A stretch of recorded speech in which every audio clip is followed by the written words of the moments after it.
Why did God use Adam's rib to make Mm, Eve when he spoke all other creation to existence? That's an that's so awesome good. question. That's so good. That's so good.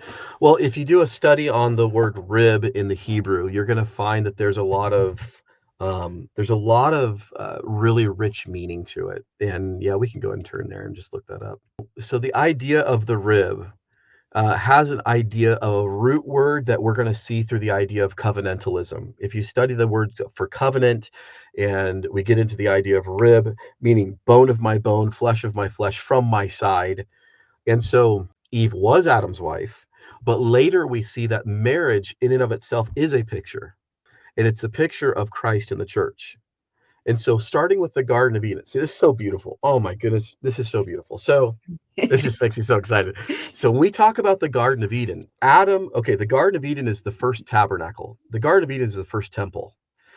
Properly stated, the tabernacle and the temple are actually a replication of the Garden of Eden. The Garden of Eden is the real thing.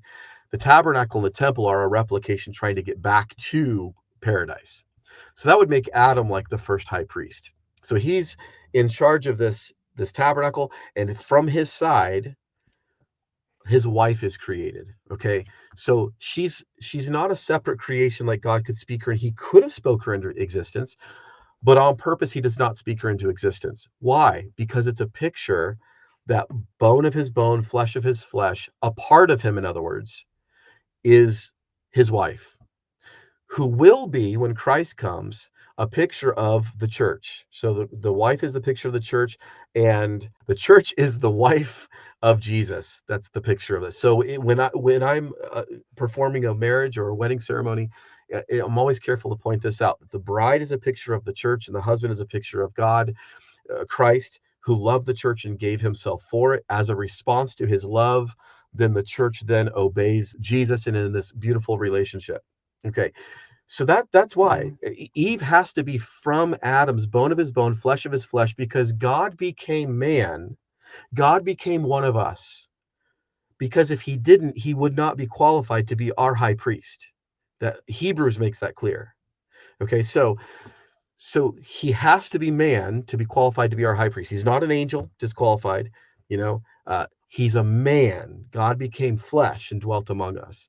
And so Eve is a picture of this idea that Jesus would be born in Bethlehem. God became a man. His side is then opened up, which reminds us of this idea.